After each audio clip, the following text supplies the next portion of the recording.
Welcome to the multicolor eh, portion of the set review. We'll also go over artifacts and lands as well.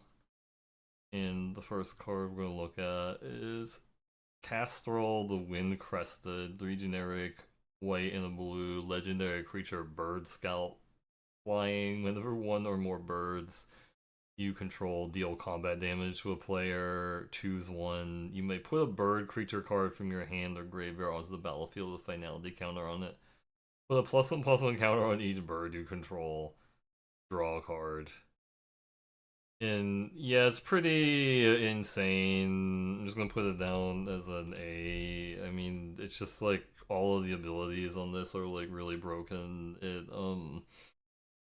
Note that it only triggers whenever one or more birds you control deal the damage, so it's not going to trigger for each bird unless like you had like first strike involved. But I mean, the fact that it can recur one of your bird creatures, it can also put bird creatures from your hand and into play instead. Like, in case like you had like a really expensive bird or something, you just want to play it for free, you could do it, and then yeah, you can pump your team of birds or cards. Ridiculous. Hey there, Grixis Leader, how's it going? Thanks for stopping by, appreciate it. Also, if you have it, you should also check out Grixis Leader. Yeah, it only pumps birds, but I mean, if you're building your deck appropriately, you should have a lot of birds. Eh. So, Plume Creed Mentor, 1 generic, white and a blue, creature bird scout flying. Whenever Plume Creed Mentor or another creature you control flying enters, put a +1/+1 counter on target creature you control without flying into 2/3. So this one's a little bit harder because I mean, yeah, 3 mana 2/3/5 is playable. It's like when it enters, it's gonna buff something that if you have like non-flying creature. I think like the best enabler for this is like the Night Fisher, which um gives you a token fish whenever you play a non-token bird or whenever not. So it's like, but yeah, if you have like enough, I guess, flying creatures and non-flying creatures, this is good. I mean, because like the fail case of this is if you go like fail case is like, oh, it's a 3 mana 2/3, but if you go like 2-drop ground creature into Plume Creed Mentor, then you pump your 2/2 to a 3/3 in an attack, and it's pretty good there, but you need to build your deck like appropriately around it. So I put it as a C plus because there's going to be situations where it's literally just like a 3 mana, less happy. Okay, Seed Pod Squire, 3 generic in a Azorius hybrid mana creature bird scout flying. Whenever a Seed Pod Squire attacks target creature you control without flying, it's +1/+1 inside a turn. This is another one of those cards that you have to like build your deck around having non-flying creatures that attack like in play, and they have to be like obviously like if you're pumping your non-flying creature, it should be a creature that's also attacking. So I'm a little less excited about it. I mean, it's better than Phantom Monster, but it's not like dramatically better than that. So I'm gonna put it as a C.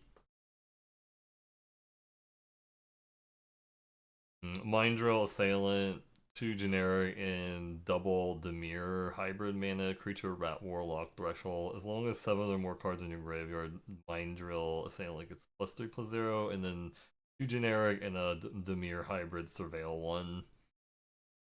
So this is basically a Wish Coin Crab, but if you are doing the Demir thing, it's a 4 mana 5/5, and this is the Surveil is actually like a reasonable mana sink, so I'm putting it down as a plus. Right, Tidecaller Mentor, 1 generic, blue black creature rat wizard menace threshold. When Tidecaller Mentors is 7 or more cards in your graveyard, return up to 1 target non-land permanent to its owner's hand. This is 3/3. So it's a 3/3 menace for 3, which is already good. And then it can potentially be, you know, a 3/3 that bounces a guy. I'm gonna put it down as like a B minus because I think this is obviously like a pretty good tempo play if you play this and can bounce your opponent. You can also bounce your own thing to your hand, like if you have the like the frogs with ETBs or whatever. You might want to just replay it, you know, play your own card. Or this has like, you know, pretty. I think it's like a pretty aggressive like Man of War type card, even though it's not always Man of War. Alright, Vren the Relentless, 2 generic blue black, legendary creature Rat Rogue, Ward 2. If a creature or opponent controlled would die, exile instead. At the beginning of each end step, create X 1/1 black rat creature tokens with this creature gets +1/+1 for each other rat you control, where X is the number of creatures your opponents controlled that were exiled this turn. This is 3/4. So this is an A. I mean, this is like, I think the biggest bomb in the set, honestly, because this basically lets you make pack rats, right? Or I mean, they're not exactly pack rat, but it's like it lets you make pack rats and stuff, and this can just get really out of control. Like, if you were, and it also hates on like your opponent's like recursion because like their stuff dies and goes in exile. I mean, you are going to need to get like some removal going on, but then like they can't even like chum block your rat creatures because you're going to get more rats if they chump block with like, say they chump block with like a rabbit token. There's on your 5/5, it's going to get another rat, or you're going to get another rat when that happens.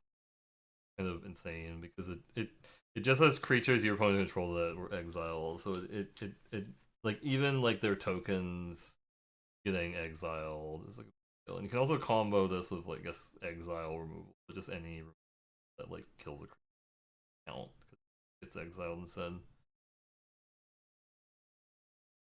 Okay, Cindering Cutthroat, 2 generic and a Rakdos hybrid creature lizard assassin. Cindering Cutthroat enters with a +1/+1 counter on it if the opponent lost life this turn. And then 1 Rakdos, Cindering Cutthroat gains menace until it turns 3/2. I think the value on this card is going to be based on how reliably you're getting this as like a 4/3, and I don't know, it's like, I guess that's what makes like those 1/1 menace and like the 2/2 that like attacks and has like a life loss trigger on it makes it better. But I put it as a C because I don't really like that the like the activation is kind of pricey. It makes it hard to like follow that up with like another creature like on curve or whatever, that and then to get like the life loss trigger.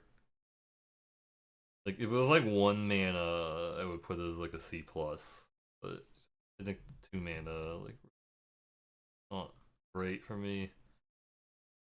And then Fireglass Mentor, Black Red, Creature Lizard Warlock. At the beginning of your second main phase, if an opponent lost life this turn, exile the top 2 cards of your library, choose one of them until end of turn, and they play that card 2/1. So this is like a pretty good payoff for all of your opponent life loss stuff. Like, and it really incentivizes you to play all the menace creatures so that you can get in like card advantage. I mean, like the 2/1 itself is not super exciting, but if you I mean, even I guess if you play this on 2 and they don't play any blocker and you get to attack with it and hit them, you're gonna be super excited. And I put it down as a I think it was like a B minus, just because like I think the card advantage from this is going to like stack up quickly if you're just playing all menaces, all pings. Alright, give Scale Scorch, Black Red, Legendary Creature, Lizard, Mercenary, Ward, pay 2 life. Other creatures you control enter with an additional +1/+1 counter on them for each opponent who lost life this turn. Whenever you cast a Lizard spell, give Scale Scorch, deals 1 damage to target opponent. This is already like pushed like a 3/2 Ward, a 3/2 for 2 with like Ward, pay 2 life, like would be like pretty good. And then the fact that it can enable the life loss thing makes it super cool. So I put it down as a B plus. I mean, there's gonna be like some games where this is like runs away with a game because you played this early into like, oh yeah, it's also really good with like the cutthroat, right? Because it guarantees it's gonna be a 4/3 because you go give into cutthroat and it's like a 4/3. That's probably like the best case scenario for this card. But yeah, it's gonna be pretty ridiculous. Oh, it'll actually be a 5/4. Sorry, it'll be a 5/4 because it'll enter with the counter from this and the counter from the other one. So yeah, that's. I definitely imagine some people are gonna like lose to that specific scenario. Is like somebody went turn 2 a 5/4 cutthroat. In the infamous Cruel Claw, 1 generic and black red legendary creature Weasel Mercenary Menace. That's a lot of damage! Whenever the infamous Cruel Call deals combat damage with player, exile cards from top of your library to exile a non-land card. You may cast that card by discarding card rather than paying the mana cost. This is 3. So, like, this is really good because, like, it guarantees you hit a non-land, right? Because sometimes, like, with these cards, it's like, oh, you exile 2 things from top of your library, or whether it's like, oh, it was like a land. It's not that exciting. Like, the downside is that you do need to, I'm pretty sure you have to discard a card, but I mean, it's also free, right? It's just like, oh, I get a free card off the top of the library in exchange for like this card in my hand that I'm not playing or whatever, and like theoretically, like I mean, that should be like a pretty big tempo swing. Like if you're discarding a 3-drop in your hand to play like a 3-drop from your library for free. Yeah, yes, without paying the mana cost, right? Because it's like it'll be free. So like this can like potentially let you like double spell, like you discard like a land to play the card off of this. Um, so it's gonna be pretty ridiculous. I'm gonna put it as an A because I think like this card also will just kind of stack up pretty quickly because of the way it's Screw worded. the rules, But I have money. all right, so Hugs Grizzly Guardian is like a really cool name. Like I actually think the name on this is sort of ironic because it's like a giant badger that's really scary. But so Hugs Grizzly Guardian X. Double red, double green, legendary creature, Badger Warrior, Trample. When Hugs Grizzly Guardian enters, exile the top X card of the library. Until the end of your next turn, you may play this card. You may play an additional land on each of your turns. It's 5/5. So the fail state is that it's a 5/5 for 4 with Trample that lets you play an additional land on each of your turns. And if you have like any extra mana to spend on it, it's it's gonna be even better because it's like, oh, it came with like you pay it for 6 or something. It's like, oh, it came with 2 virtual cards or whatever off of it, and I put it as an A. Alright, Junkblade Bruiser, 3 in Rule Hybrid Mana, Creature, Raccoon, Berserker, Trample. Whenever you expend 4, Junkblade Bruiser gets +2/+1 until end of turn. It's 4/5. I put it down as a C. I mean, maybe I might be like under evaluating expend 4, but I don't know. Like, I guess if you're like reliably attacking, like if you're reliably making this a 6/6 trample for 5, it's kind of nuts. I don't know. Like if expend 4 is really good, I'm like willing to put it as like a C plus. I'll put it on the C plus. But I think just like I guess like if it's just going to be a 3 mana 4/5, then, or sorry 4 mana 4 sorry 5 mana 4/5, it's like way less exciting. Um And he's Muera, Trash Tactician, one generic, red green, legendary creature, Raccoon Warrior. At the beginning of your first main phase, add red or green for each raccoon you control. Whenever you expend 4, you gain 3 life. You expend 4 as you. And then whenever you expend 8, exile the top 2 cards of your library. Until the end of your next turn, you may play those cards. So it's um, like these, all of these abilities really like synergize well with each other. Like the raccoon ramping is good because it gives you more mana to expend with. The expend 4 gives you life, which I guess lets you keep playing the game. And then if you spend 8, you get more cards to play. I'm gonna put it as a B plus. I don't think this is like super broken, but I think like you can definitely come up with like some scenarios where you have like some really good turns, have like a lot of raccoons, do the expend 8 thing like once or twice. Okay, Wondertail Mentor, green, red, creature, raccoon, bard. Whenever you expend 4, put a +1/+1 counter on Wondertail Mentor, and it's taps for red or green. And it's a 2/2.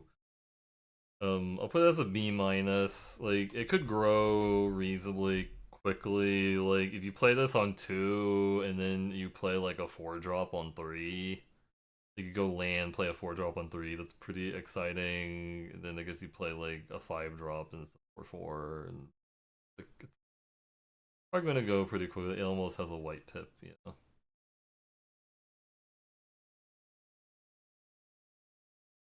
But anyway, Beauregard Mentor, green and white, creature, rabbit soldier, trample. Beauregard Mentor's power and toughness are each equal to the number of creatures you control. Um, I mean, if you have like a lot of token generations, it's going to be kind of absurd, right? Like, because all the offspring stuff counts as like, you know, a creature, 2 creatures, whatever, and there's some cards that actually generate 3 creatures in the set, which is kind of absurd with this card. So, I'll put it down as like a B minus because it has like a really ridiculous ceiling, but I guess the floor is like 1/1 trample for 2, which is not great. I mean, it's actually pretty bad.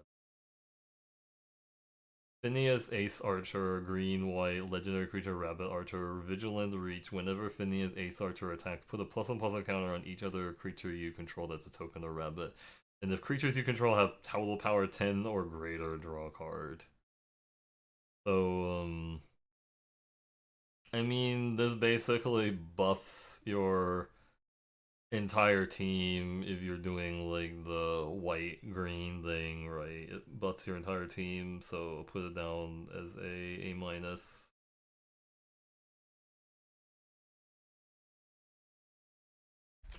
Buffs your entire team. I mean, it could be actually be higher, but I'm gonna put it as A minus for now. But yeah, just it also grows itself, right? Because it's also a rabbit. Oh no, never mind. It doesn't grow itself. Okay, that's why I had it lower because it says other creature you control, so it doesn't actually buff itself. So it might actually, but still, I think being able to buff like other stuff. And then Head of the Homestead, 3 generic and double Selesnya hybrid mana creature rabbits. And then when Head of the Homestead enters, create 2/1/1 white rabbit creature tokens. This seems like it's gonna be really important in the white deck. They're gonna want to just have every copy. I'll put it as a C plus. Um, because like a 5/4 for 5 isn't really that exciting. It's mostly because it's 3 bodies for 1 card. And they're all rabbits, so they trigger all your rabbits energy. Alright, Lunar Convocation, white and black enchantment. At the beginning of your end step, if you gain life this turn, each opponent loses 1 life. At the beginning of your end step, if you gained and lost life this turn, create a 1/1 black bat creature token flying, and then 1 in the black, pay 2 life, draw a card.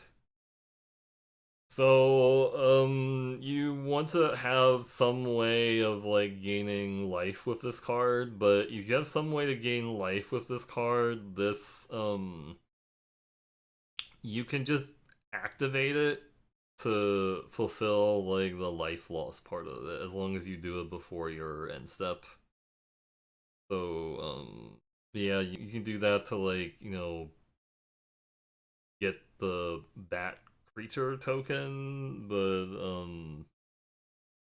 I don't know. I think this card's like a little bit hard. I think it feels a little bit janky, honestly, and I put it down as a C plus. Because I think it's sort like this card is gonna be really dependent on how many life gain things you have, because it won't actually do like either of these two steps if you don't have any life gain. But I mean, in black white, you probably should have life gain. All right, Moonrise Cleric 1 and double Orzhov hybrid mana creature bat cleric flying. Whenever Moonrise Cleric attacks, you gain 1 life. And this is 2/3. Okay, so this is like the card that you kind of need to like trigger all your life gain synergies. I guess there was also like the 1/2 Stormcrow that does it too. And says when it attacks, you gain 1 life. I put it as a C plus, just gonna need it for all your synergy stuff. Alright, Star Seer Mentor, 3 generic, white, black, creature bat warlock, flying vigilant. At the beginning of your end step, if you gained or lost life this turn, target opponent loses 3 life unless they sacrifice a non-land permanent or discard a card. It's 35. I have this rated as a B minus, but it's mainly because it just has like it's just a huge butt for like a flying vigilance creature, and if you are doing like the life gain thing, this puts pressure on your opponent's resources. I mean, tokens does make it more like this being like a token format makes it more potentially likely they can sack like a rabbit token to it, but still, I think it's gonna be like good. Then Zorleen Cosmos Caller, 1 white, sorry, 1 generic white black, legendary bat cleric, flying vigil. Whenever a bat you control attacks, you gain 1. Whenever Zorleen enters or attacks, you may pay white black and pay 2 life, and when you do, return target non-land permanent card from your with mana value 3 or less from your graveyard to the battlefield. Finality counter on it. Oh boy. I'll put it as an A minus.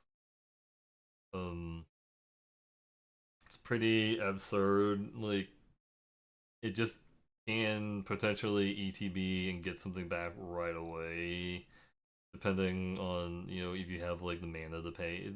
Like that makes it a little bit more fair, is that you have to pay the white black and the life to get the thing back, but like I mean, this is like really, really good payoff for a really good enabler for like the thing you're trying to do, because like again, because you can gain, because it says whenever a bat you control attacks, you can actually gain like a lot of off of just this figure off itself too.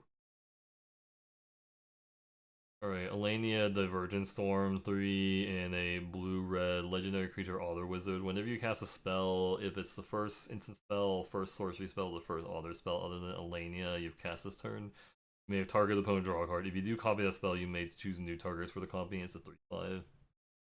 Um, I had it as a B plus. Like, it's basically really good because you can yeah, like it's like better than like these other like copy things, because you are like, because you don't have to spend the mana on it. It does give your opponent a card, but like I think the assumption is that um if you're copying something with Alania, it should be like worth giving your opponent a random card for it. Like you should be casting spells where it's worth giving them a card that just give you like tempo advantage in exchange for them getting a random the card. I mean, right, Ral Crackling Wit, 2 generic blue red legendary planeswalker Ral. Whenever you cast a non-creature spell, put a loyalty counter on Ral Crackling Wit. +1, create a 1/1 blue and red other creature token with prowess. -3, draw 3 cards and discard 2 cards. And then -10, draw 3 card, and you get an emblem with instants and sorcery spells you cast of Storm as loyalty 4. Put it down as an A-. This is like one of those cards, like the +1 that defends itself. If you're doing the passive ability, it can make it stack the loyalty faster, and I guess the scary part is, you know, when you get to like actually storm off in the game, you know, like you -10 start storming and stuff. I think it's mostly like I'm just rating it on like the getting like the free prowess thing. It reminds me like the Gaia from the Dominaria United. Wait, she made like a 1/1 prowess. Yeah, she made like a 1/1 prowess.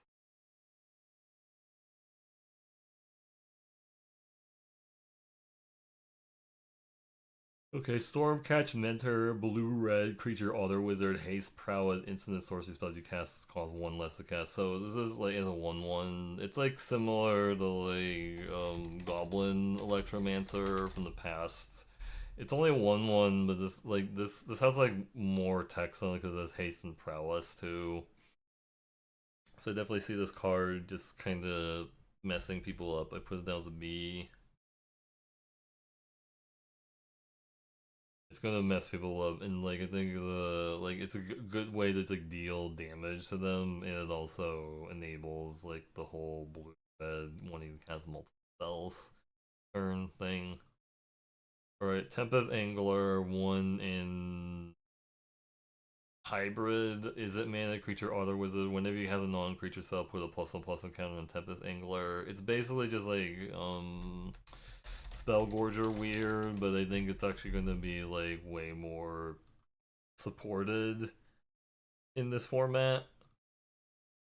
So I'm gonna put it as a C+, but I think this is actually has like the potential to be really good. I mean, it does have like the fail state that yeah, the 3 mana 2/2, but I think you should be able to get this to like a 4/4 or 5/5 without like too many issues in a blue-red deck. Okay, Camellia the Seed Miser, 1 generic, black-green, legendary creature, squirrel, warlock, menace. Other squirrels you control have menace. Whenever you sacrifice 1 or more foods, create a +1/+1 green squirrel creature token, and then 2 forage.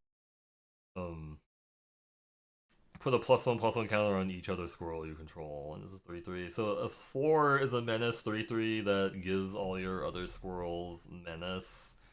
And then if you're doing the forage thing, it lets you get I mean like the synergy between like the sacrifice foods and the forage ability is kind of insane. So you just need to like give this like you want to give this like more food. Like you just need to have like a decent amount of food generation for this card, and then you're gonna be happy about it.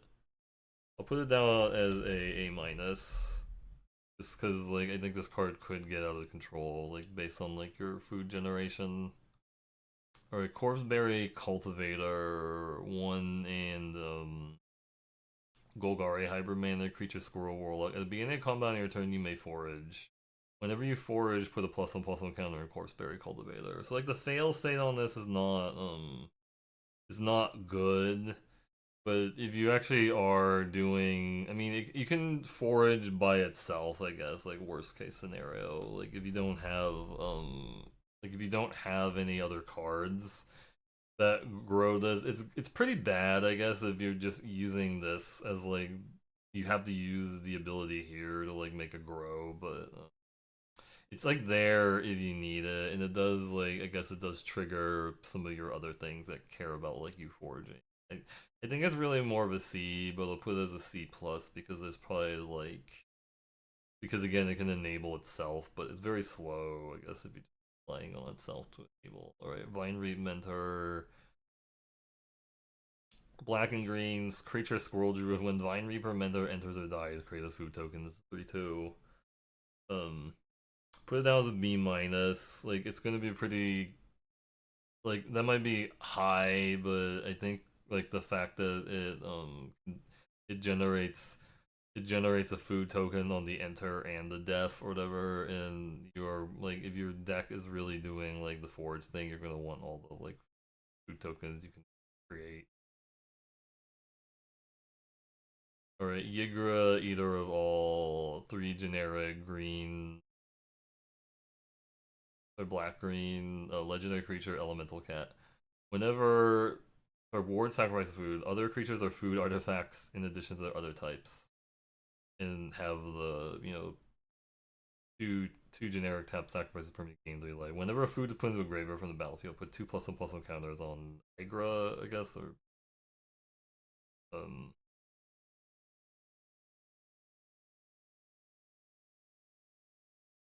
I mean, you can make this really, really big, and actually turning all your other creatures into like food artifacts is good because it means you can like forage with them.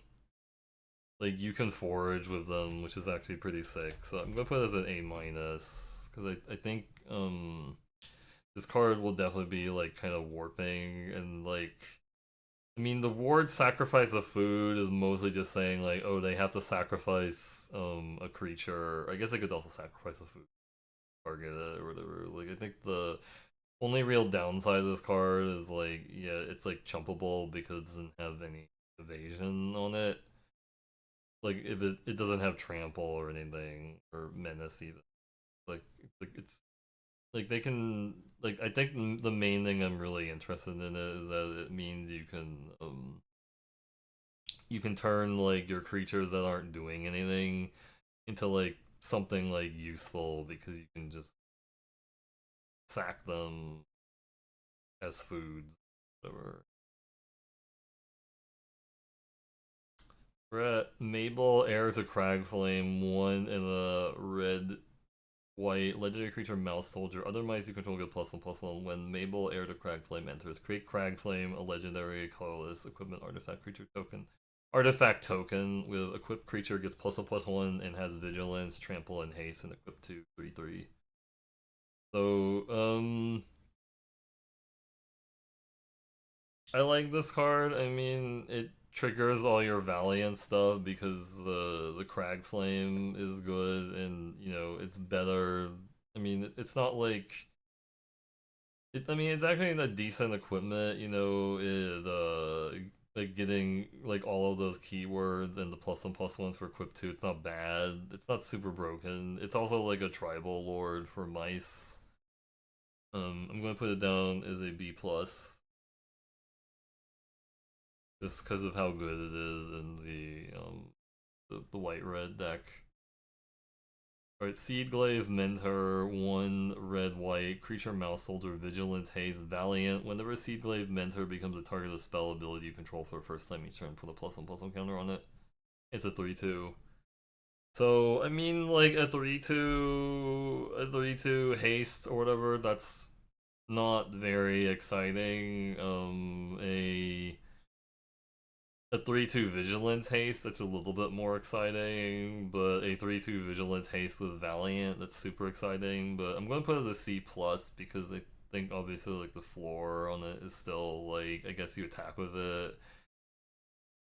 and they have like you play this on 3 and you attack with it, and they have like a 2/1 and it's trade or I don't know, or it doesn't really have an attack. It's like the haste is going to be a lot better when you're on the play and maybe they don't have like a creature to block it, and you threaten to and then you get to untap and then you threaten to have like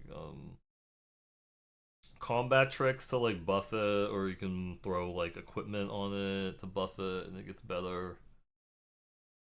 Alright, veteran guard mouse, 3 generic, and the Boros hybrid, creature mouse soldier valiant. Whenever veteran guard mouse becomes a target of a spell or ability you control for the first each time, it gets +1/+0 on gains first strike until end turn, scry 1/3/4. I don't like the stats on this. I'm gonna put it as a C. I don't know. It's just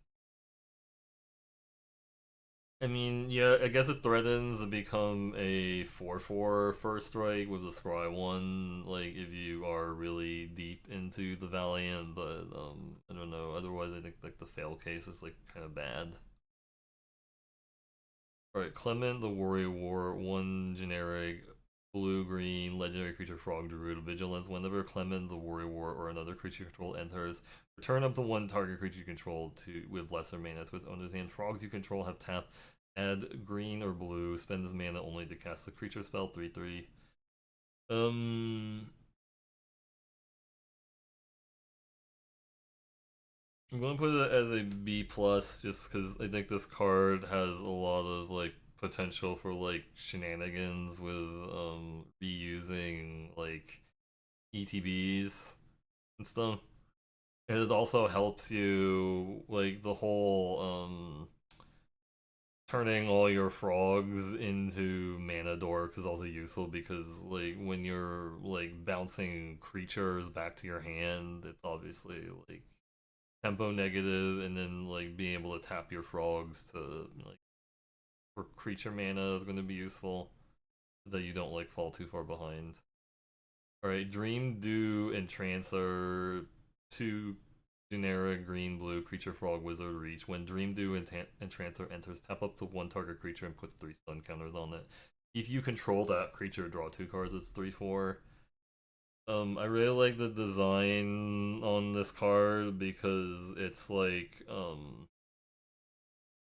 you know, you can use it. It has a decent ETB on it, like 3 stun counters is a lot of stun counters, and then you can also like if you have a creature that you're not doing anything with it, you can tap your creature instead to draw two, and then you can even just get around like the drawback of putting stun counters on it by like next turn you can like bounce that creature back to your hand, and it actually like is really, I think I like it a lot. I put it down as a B.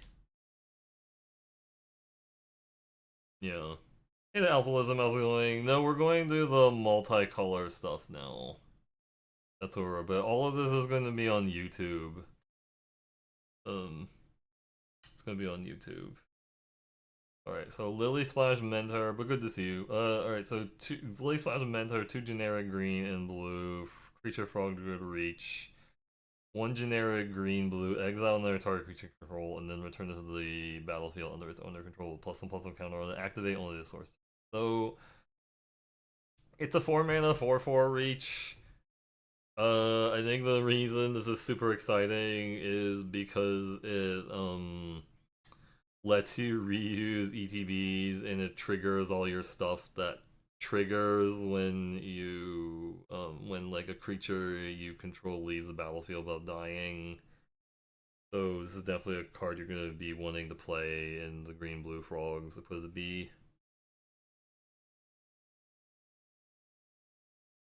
And then Pawn Prophet, double hybrid mana Simic creature frog advisor. When Pawn Prophet enters, draws a card 1/1. C plus. It's an enabler for the whole Simic archetype. If you're not playing Simic mana, you may want to avoid it, or you're not like because like the double green or double blue may actually be like kind of like it might be like kind of like restrictive, but I think like if you're actually in Simic, this is definitely like the type of card you want to pick up as many copies of it as you can because you're gonna need something to return to your hand and play it. Okay, so Balin the Haymaker, um, it is a red, green, white legendary creature rabbit warrior. Tap 2 untap tokens you control, add 1 mana of any color. Tap 3 untap tokens you control, draw a card. Tap 4 untap tokens you control, put 3 +1/+1 counters on Balin the Haymaker against trample until any turn. Um I mean, this is a pretty absurd bomb. Like, it does have the caveat that you are going to need to have like tokens to support it. because if you don't have any tokens, it's a 4-3. Sorry, it's a 4-3 for 3. But I mean, if you're actually drawing the cards or tapping it to make it bigger, it's kind of absurd. I'm gonna put it as an A minus.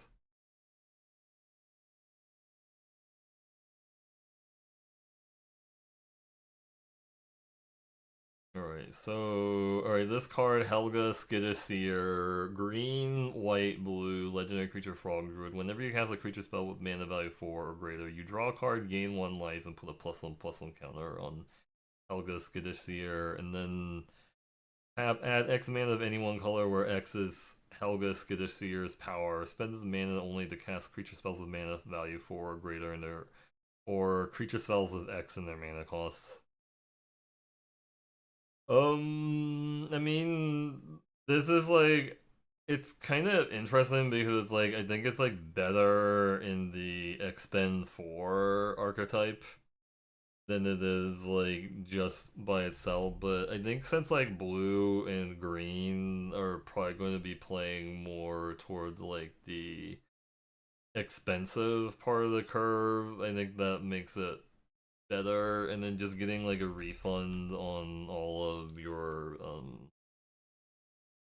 4 mana. I mean, I think that should work with like the offspring stuff, because if you're paying like, if you pay 4 mana to cast a creature spell with offspring, you should be drawing a card off of it. So like, you should be like looking for like cards that have like offspring if you're playing this card. I think that's the idea. So I'm gonna put it as a B plus. But again, you need to build your deck around it. And then Glarb, Calamity's Augur, black, green, blue, legendary creature, frog, wizard, noble, death touch. You may look at the top card of your library anytime.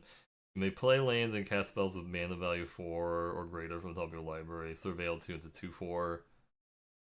So like a 2/4 death touch will like hold off a lot of aggression, and then like this has really good synergy with the card we just looked at, the Helga, and the Surveil plays really well with the playing land and casting spells or whatever, because you can just Surveil to like make the top of your library good. And it's like, oh, I can play the land.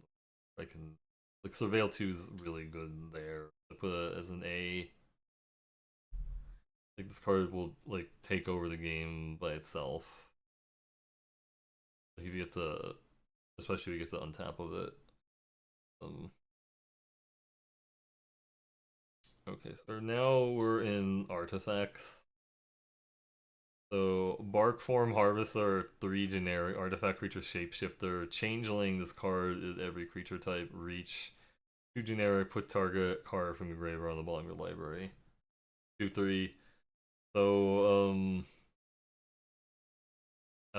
so this is like good, I guess, in your tribal. It's a tribal filler because of the changeling, and it does have reach, so it can block stuff. It can block out flyers, but I think, I mean, we've had this card before, like Epitaph Golem or whatever, and I guess this is like kind of a way that if you went a little too crazy with like the self mill, then it gives you something to do, like to not deck out or whatever. Like you can just be like, oh, I went a little crazy with self mill, and now I need to put cards from my graveyard back into my library. But I'm gonna put that as a D plus. I don't know. I just think usually this type of card is like, you have to be playing like a very specific deck to want to play Epitaph Golem or Tomb Trawler variant. It does have like, I guess again, Changeling and Reach, so I guess better. Alright, Bumbleflower's Sharepot, 2 generic artifact. When Bumbleflower's Sharepot enters, create a food token.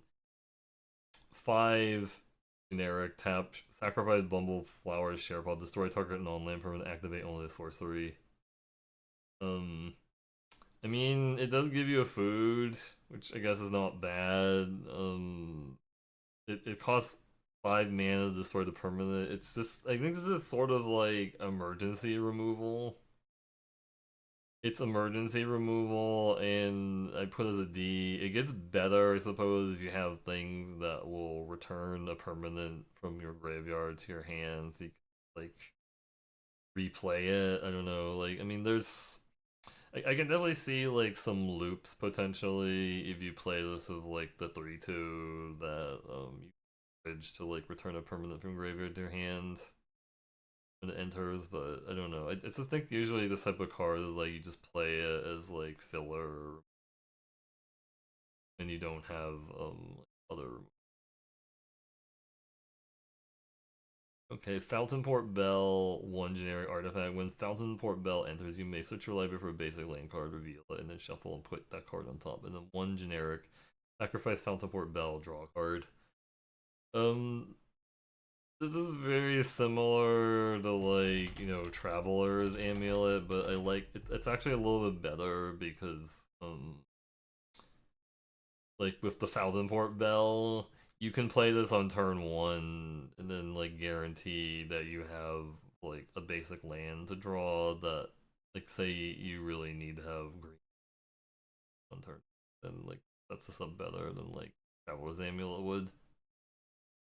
Traveler's Amulet, you still need to like sacrifice it, and then like the Fountainport Bell, like it's not even like hard disadvantage because you just sacrifice it later to card back.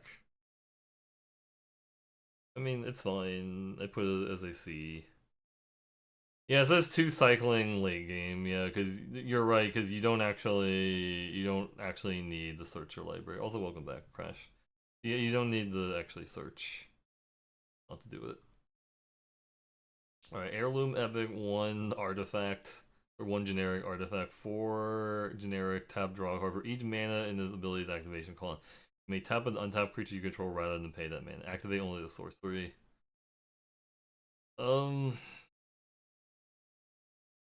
I I had this rated really low. I mean, maybe there's like some scenario you make a lot of tokens and then you like token creatures.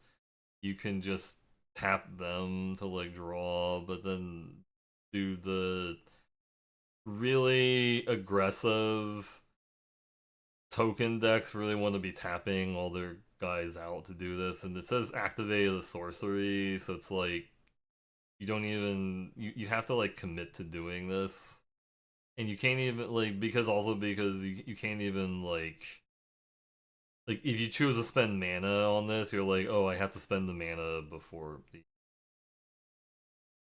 I put it as a D. I think it's bad.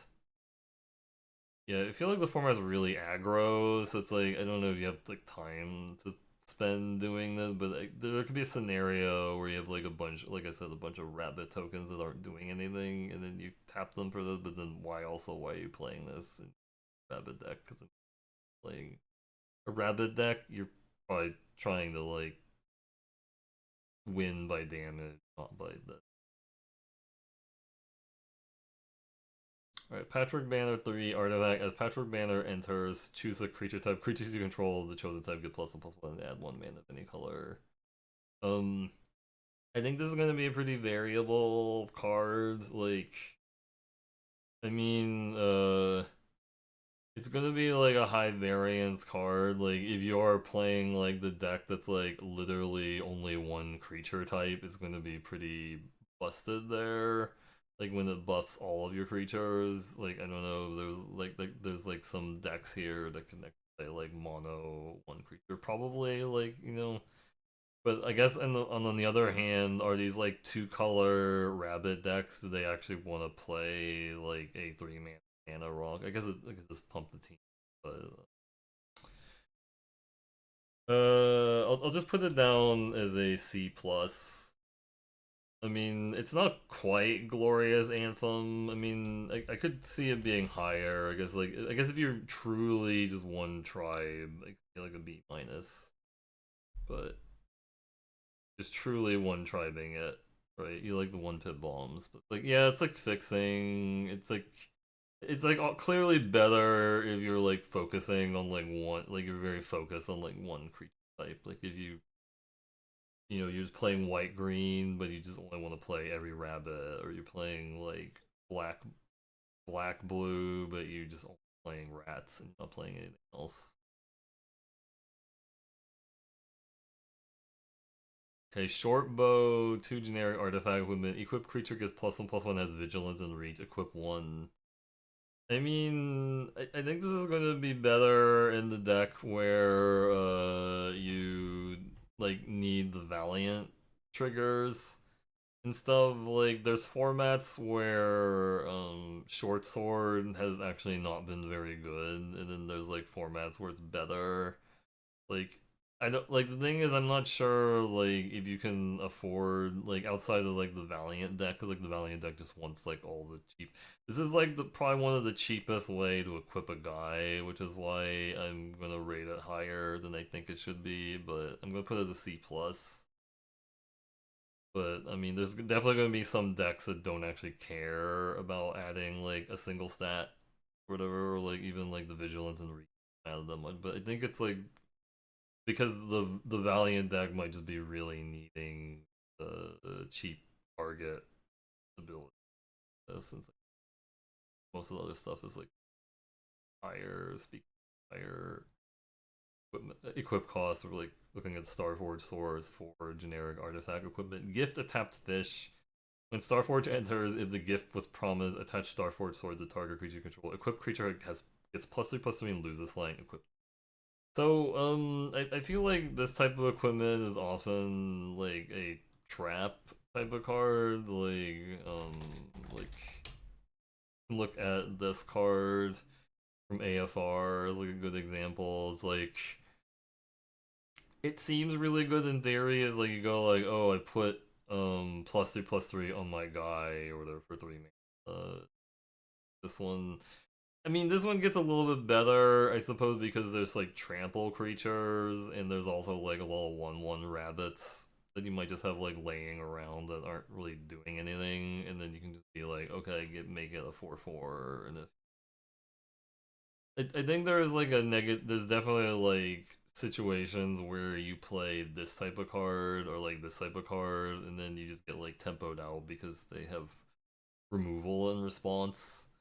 Because, like, it feels really bad to, like, spend 3 mana on the equip and then remove your guy. And then the fact that this also removes flying kind of makes me feel bad because, like, oh, then you lose, like, one of, like, the avenues where I guess they just don't want to make it really easy for, like, someone just, like, throw it on, like, a flyer and, like, win the game that way. I mean, you can still throw it on, like, a trampler or, like, a menace creature. But, what I have it rated as, I'll rate it as a C minus. I had it rated as a D plus, but I'll put it as a C minus because I saw like Isaiah playing this card, and maybe he he figured something out with this card that I didn't. So Tangle Tumbler, 3 generic artifact vehicle vigilance, 3 generic and tap. Put a +1/+1 counter on target creature. Tap 2 untap tokens you control. Tangle Tumbler becomes an artifact creature until ends turn 6/6. So this is like a vehicle that can only be animated if you tap the tokens. Also note that you don't need to tap you don't need to tap creature tokens. You can tap foods to activate this, but I think this is like very slow personally, and I don't think I really want to play it. I mean, maybe there's like some deck where you have like a lot of food or a lot of rabbits, and it gets like worthwhile. But it is like a Valiant trigger if you care about the activated ability is a Valiant trigger. I mean, you can just, like pay the 3, but again, it's a lot of mana to want to pay want to play, and I don't know. I think this card is going to be kind of bad, personally. Yeah, so I'm put it as a plus.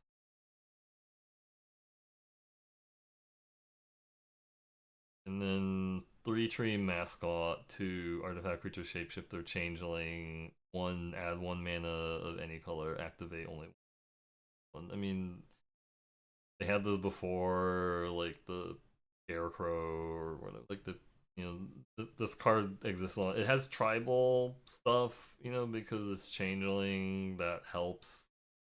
It does help you fix. Sometimes like you have like a bad hand, and I mean this will be probably fine filler.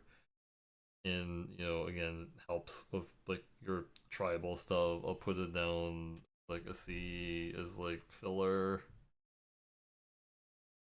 the filler creature for your tribal stuff, and then you're fixing off of it. But that was the artifacts. Now we're gonna go into lands. Alright, Lupin Flower Village land.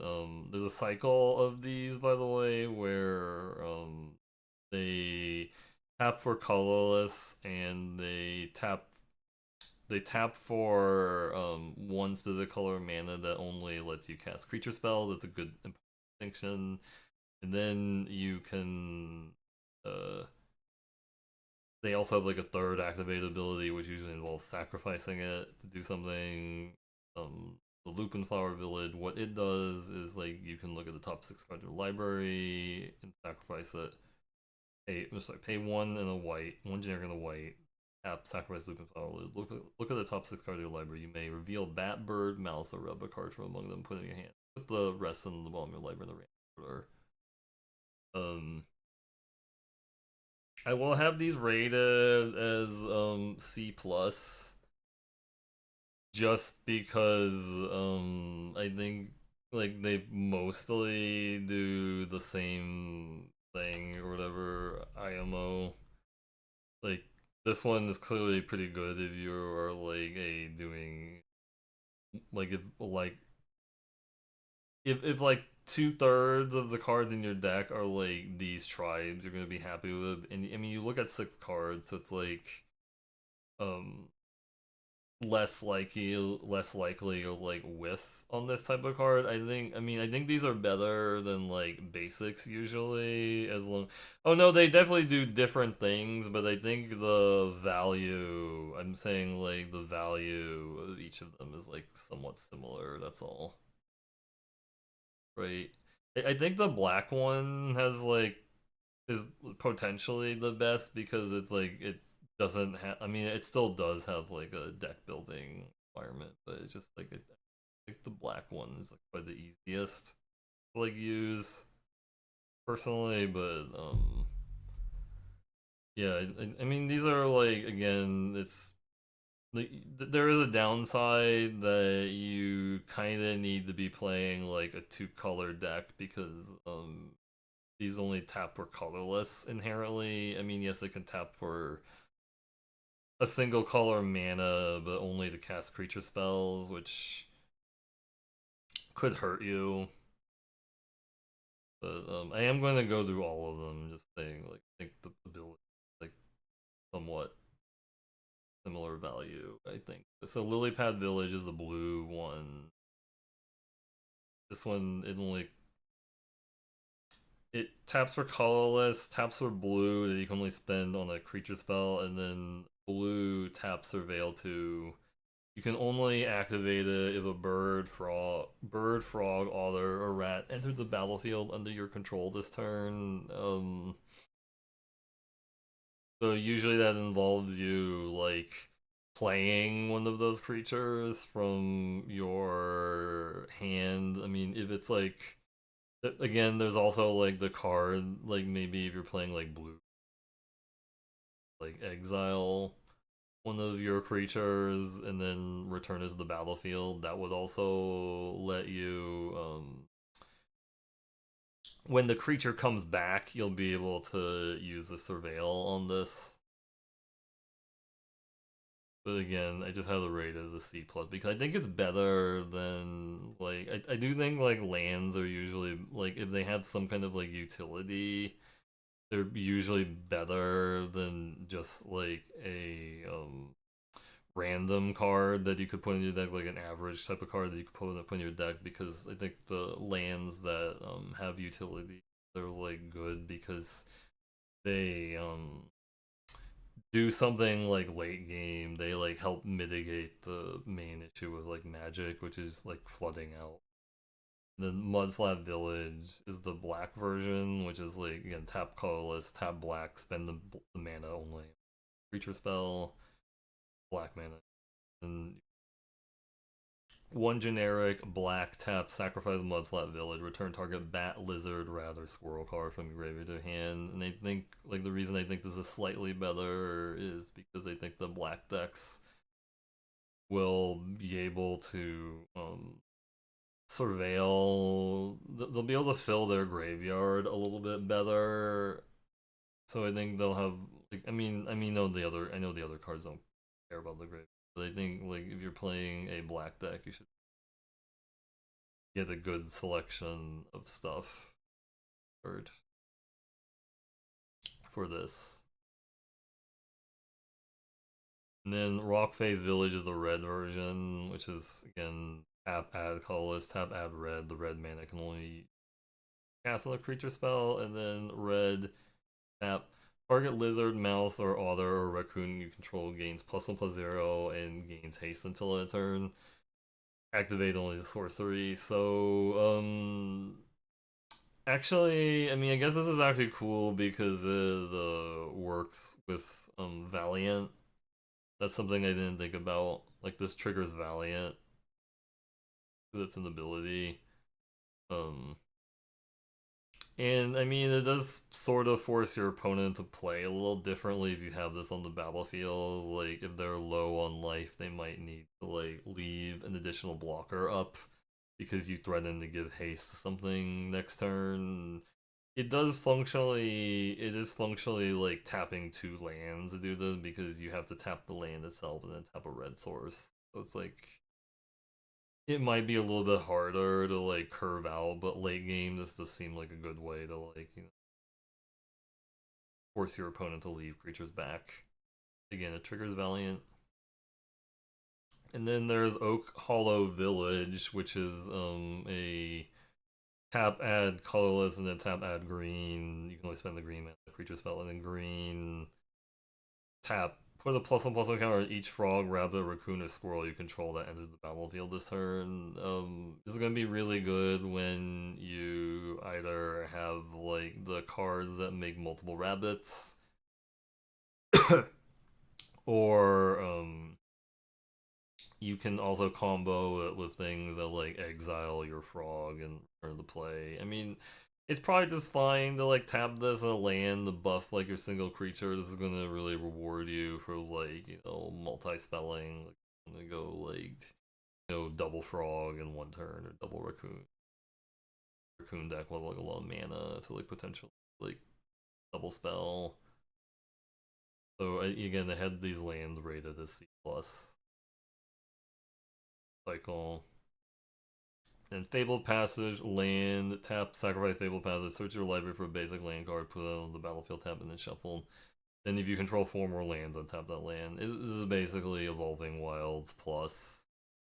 I mean, it's like a staple of Constructed now, and I put it as a C plus.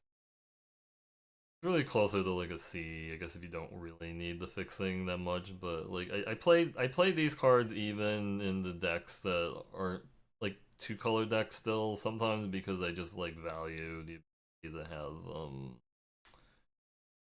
yeah, it is actually, you can do, yeah, no, that's right, you can do the you can do Oak Hall Village as an instant, like the red one. Okay, so Fountain Port is land, and then this is tap add colorless 2, tap sacrifice a token, draw a card, 3, tap pay 1 life, create a 1/1 blue fish creature token, 4, tap create a treasure token. So this is very, very slow, is like the downside I think I can see with this. Like, and again, it's also like a colorless land, so it can like mess you up. I think it still has like some unless like your deck is like super aggro, and like if you're playing a little one drops, you should probably avoid this card because like you're just never really going to activate it. But like I think like other decks, like I mean, it's very similar to like say Trading Post, which wasn't really like a bomb in limited, but it is something that just like it's just like kind of like gives you something to do your. I guess this isn't really because everything costs like one, but you know what I'm trying to get at is like it's like this is like a mana sink late game for you can like I guess if you like it fuels itself, I guess, over multiple turns. You can just be like, okay, I make a fish and then I sack it. I mean, it's a very slow card draw that way. Maybe that's not ideal.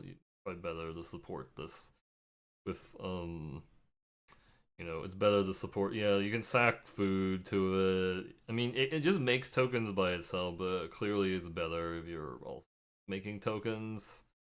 Yeah, it does make it harder for them to like give you like say a fish or something like that because you can just sack the fish token. I think that's like the primary one is either like I think most of the gift cards are either gift a fish or gift a card. There's like some that are like I think there's like one that's like gift a treasure, but or gift a food. Yeah, gift a food.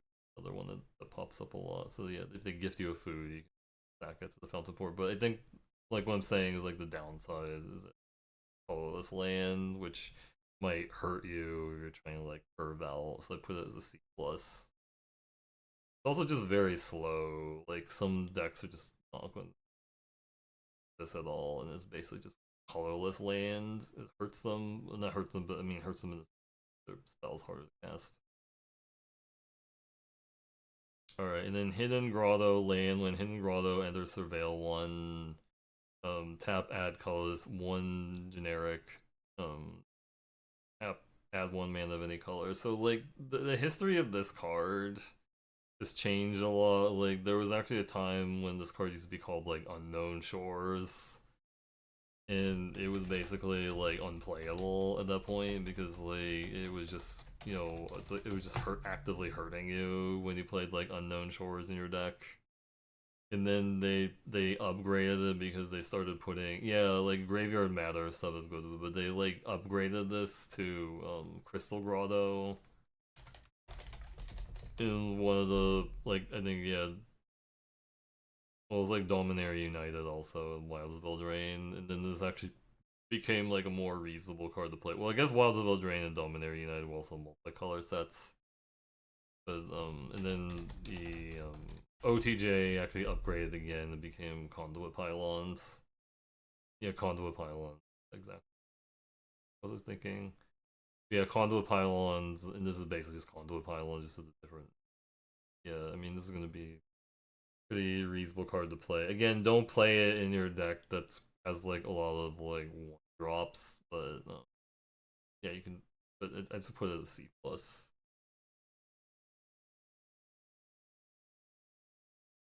And then there's also 3 Tree City, Legendary Land. As 3 Tree City enters, choose a creature type. Tap, add colorless, and then two generic tap, choose a color, add an amount of mana of that color equal to the number of creatures to control the chosen type. I think this card's really bad. I don't know. I guess if you are going really insane with like the rabbit deck, maybe it's fine, or you're like super trouble. I think this is really meant for like constructed.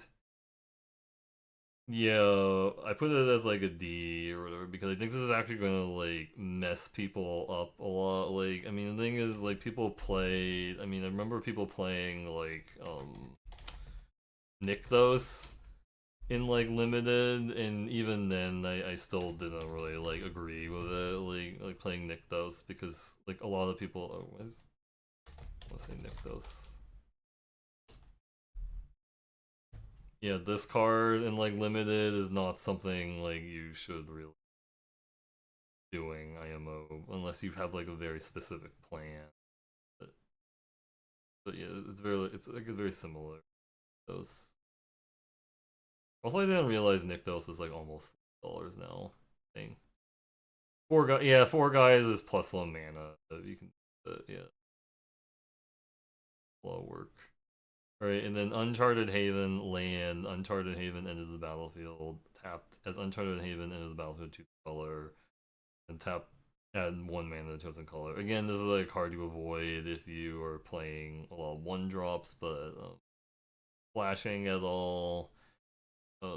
Or like sometimes you can play it in like your 2-color decks, like assuming you have like some hard to cast casting cost, it's going to be worthwhile. So again, I put it as a C plus. I think like the consistency, the mana consistency is worth it.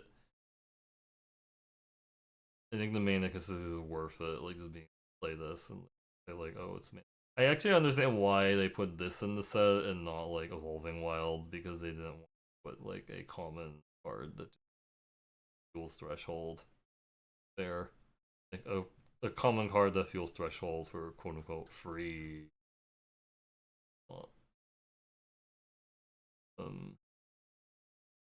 Alright, I'm not quite done with the set review yet. We need to go over special guests, but we're like, it's not that much. It's only like 10 cards. We're like almost done. Thanks for like hanging out. Appreciate it. Again, thanks to Caleb Dover for the huge raid earlier. Much appreciated. So, alright, let's go do special guests. Alright, Swords of Plowshares, 1 white, or sorry, not 1 white, but white. Instant. Exile target creature, its controller gains life equal to its powers. This is like the best removal spell in the game or whatever. It's just, gets rid of anything for 1 white mana, and yep.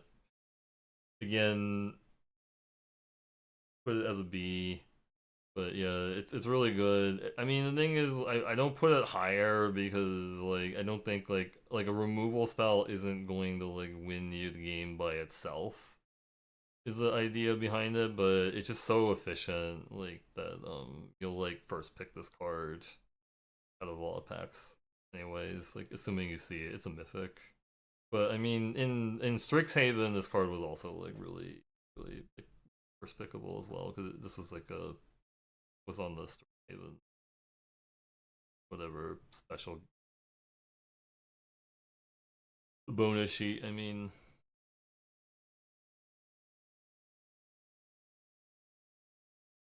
alright, Ledger Shredder, 1 in the blue, creature bird advisor flying. Whenever a player casts their second spell each turn, Ledger Shredder connives.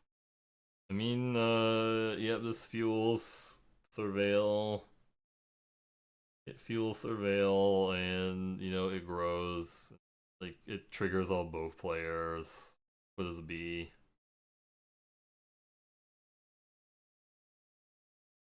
Alright, Rat Colony, 1 generic and a black creature rat. Rat Colony gets +1/+0 for each other rat you control. A deck can have any number of cards named Rat Colony. 1. So the thing is, like, yes, this text is here. It's not really going to matter and like limited, because I doubt you're going to one of these in the draft. So like the base is, I'm going to put as a D, because I don't know. It's like, okay, it might be like, I guess it might be like a 4-1 for 5-1.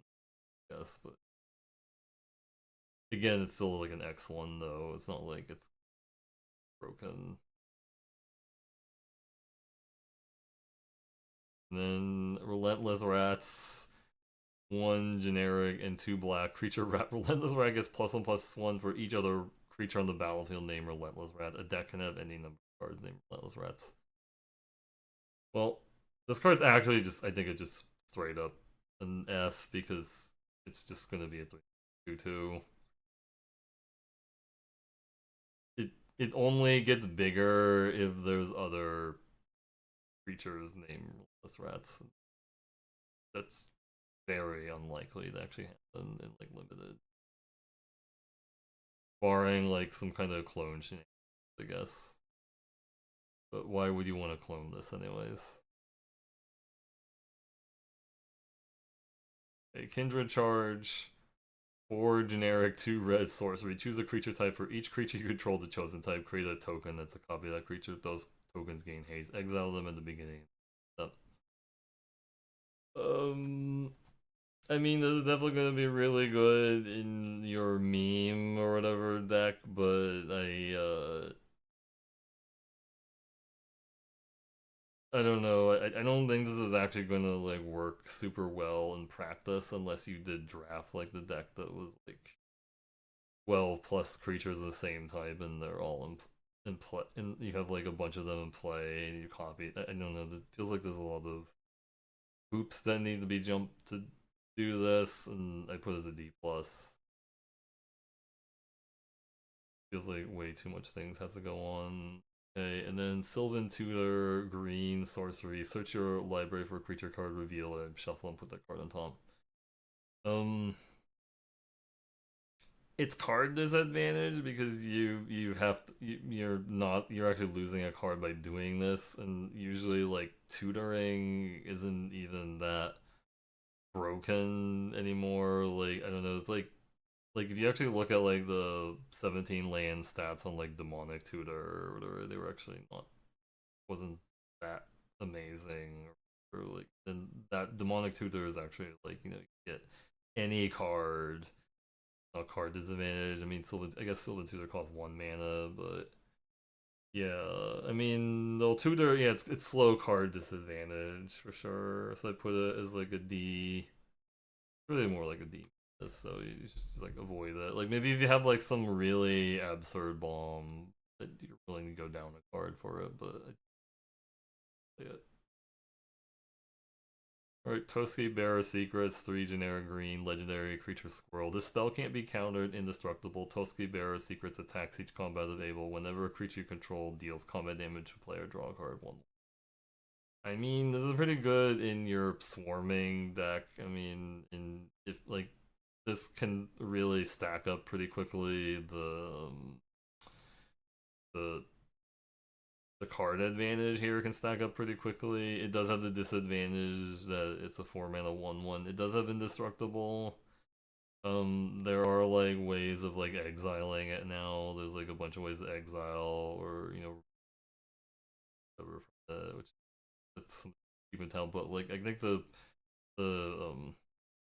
scenario is like you play this before combat, and then you attack with a bunch of creatures, and then you like if they don't have blockers for all of them, like you're getting some cards out of it, and yeah, it does suck that this has to attack. So it's not like going to be a permanent blocker, but like usually this is like can be like a very snowbally card. It can also just like not do anything in like some scenarios. Like you play like if you play this and it's your only creature, it's pretty bad. But I rated it as a B plus based on like I guess like the best case scenarios. But it can definitely I've definitely played this card before in Kaldheim and it was bad, but I think generally this card is gonna be good. Alright, Frogmite, 4 generic artifact creature frog, affinity for artifacts 2/2. Just don't play it. I don't know, I would just also say, maybe if you just have like a ton of foods or something, but this is not really meant for at least it's affinity for artifacts. I don't know, even if you did cast this for like free, like you had like 4 food, that's like not super realistic to have, and even then, mess with this, don't put it in your deck.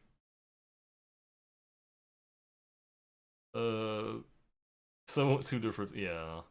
But a card you do want to put in your deck is Sword of Fire and Ice, 3 generic artifact equipment. Equipped creature gets +2/+2 and has protection from red and blue. Whenever equipped creature deals combat damage to player, Sword of Fire and Ice deals 2 damage to any target you draw a card. Equipped 2. So they've like made a lot of swords over like the history of Magic, and some of the newer swords are not like as good. I mean, this is basically a very good sword because it's like one of the OG swords. And I mean, this is like a card that people play in like Vintage Cube, or I've seen it in like Vintage Cube before, so I put it as an A. I mean, it's just gonna like really. Also, like the pro red and blue is just really insane against some decks. Like they just can't deal with like a pro red blue creature. But like if you put this on like an evasive creature, or if you put this on a creature with any kind of evasion, it's like a big problem because then you're threatening to um kill one of their small creatures with it and then draw a card, or like also just start throwing the damage at their face. So yeah, this is definitely a card you'll play. I mean, like I said, they've had swords recently that were pretty bad. Like I would generally say like people weren't really excited about the fame and fortune. Or I don't know what the card was, fortune. I don't know, like the OTJ sword was like pretty bad. Steel and Sinew, yeah, that was also like kind of a whatever sword.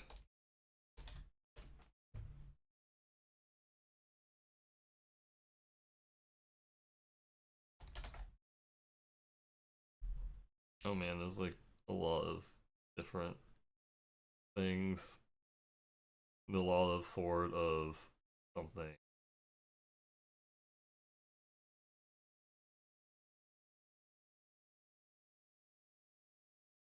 Yeah, I was just saying like some of the more recent ones are just like not super exciting, but like Sword of Fire and Ice is obviously really good. Sort of Once and Future. Sort of Once and Future was I mean, yeah, Sort of Once and Future was actually pretty good in the set it was in because like blue and black were like the best colors. So it's like, oh, it's protection from the best color pair in the set.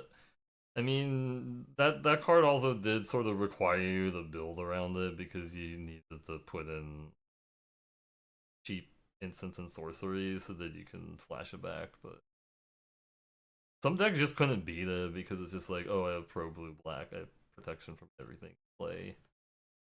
But same thing with like the red green sword. Like the ability on it wasn't that great, but like it was just good because red and green were like the best color pair in Pyrexia all we won. So it's just, like they couldn't deal with it if you played it.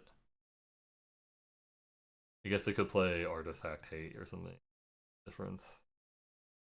Oh, I forgot about the last card. But like last card was Secluded Courtyard land. As Secluded Courtyard entered the battlefield, choose a creature type. Tap, add color, and then tap, add 1 mana of any color. Spend mana to only cast a creature spell of the chosen type or activate of a creature source of the chosen type. I'm just gonna put it as a D. I don't think you should be playing this in your deck. I mean, it's just I don't know. Like maybe if there was like some 5-color tribal deck that you could play it in, like I think it's just the downside of tapping for colorless is like gonna hurt you more than anything potentially get from this. Like if this was like in Pyrexia all will be one, you could play it on naming Pyrexia.